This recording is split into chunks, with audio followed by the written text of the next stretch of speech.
$800 billion a day to some of the most hostile nations on Earth. And in the bargain, we're melting the polar ice caps and potentially threatening the well-being of the planet, when we could be investing in homegrown fuels grown right here now, right across the river in Illinois, that could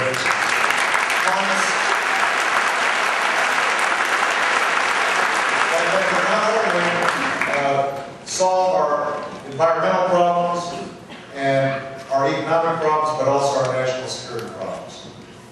Which brings me to the thing that everybody in this audience knows as well as anybody, and that is that we're in the midst of a war that should have never been authorized and should have never been authorized.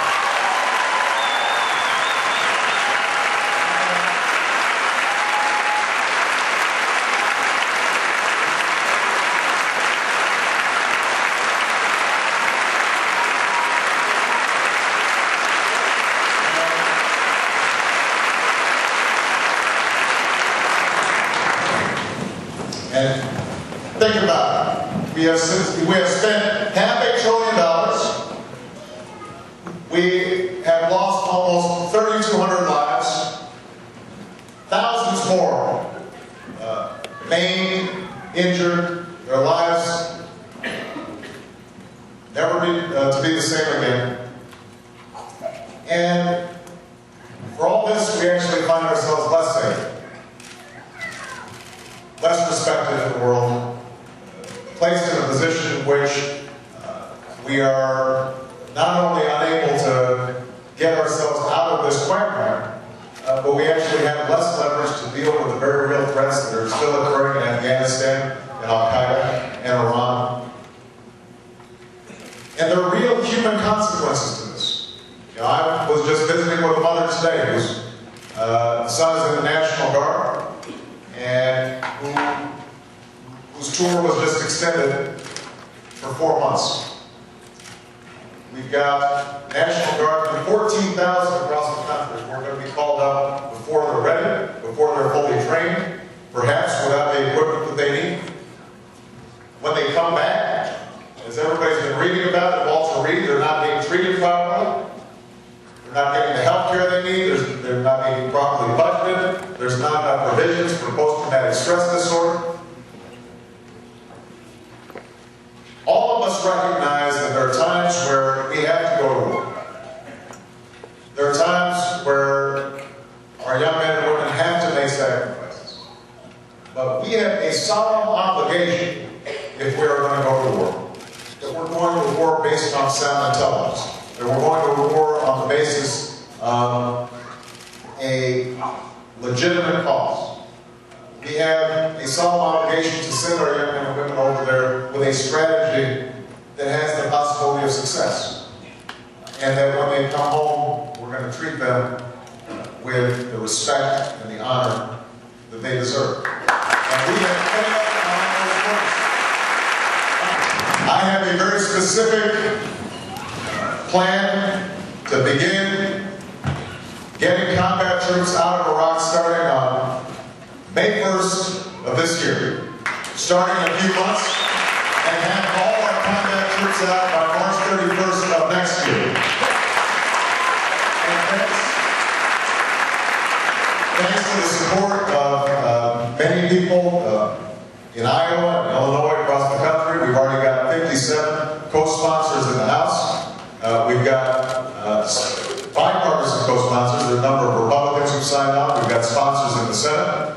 But we're going to have to keep on ratcheting up the pressure and continuing to talk about it. And recognizing that there are lessons to be learned from Iraq.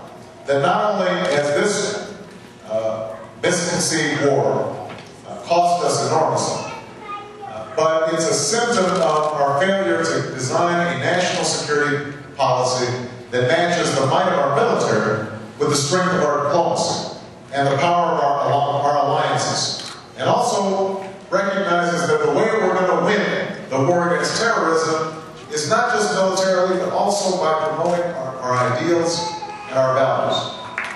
So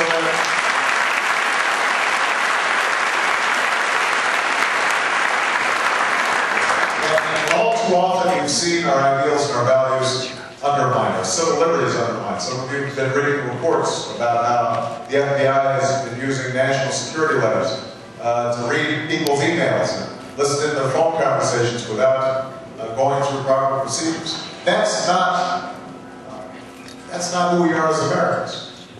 And that's not, I know, who all of you want representing you as your next president. So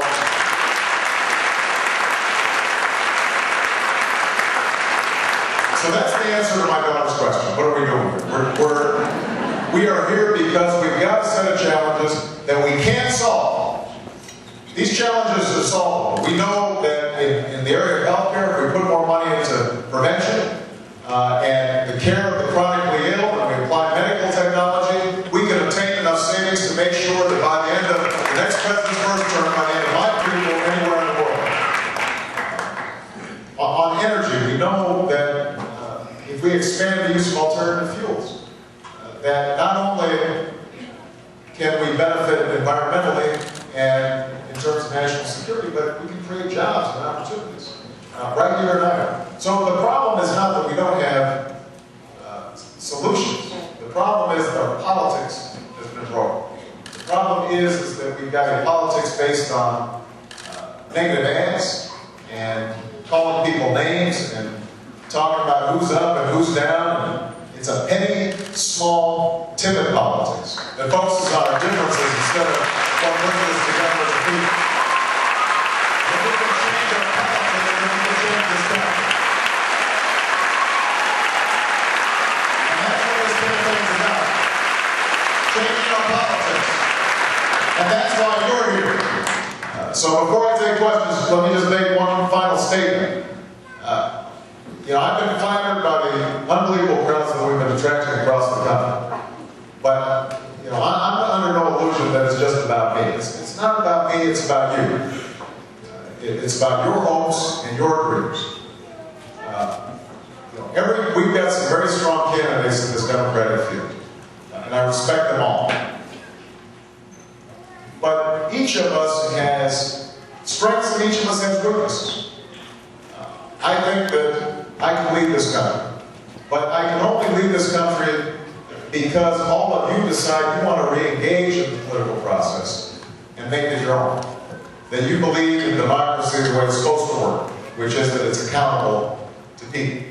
And if that happens,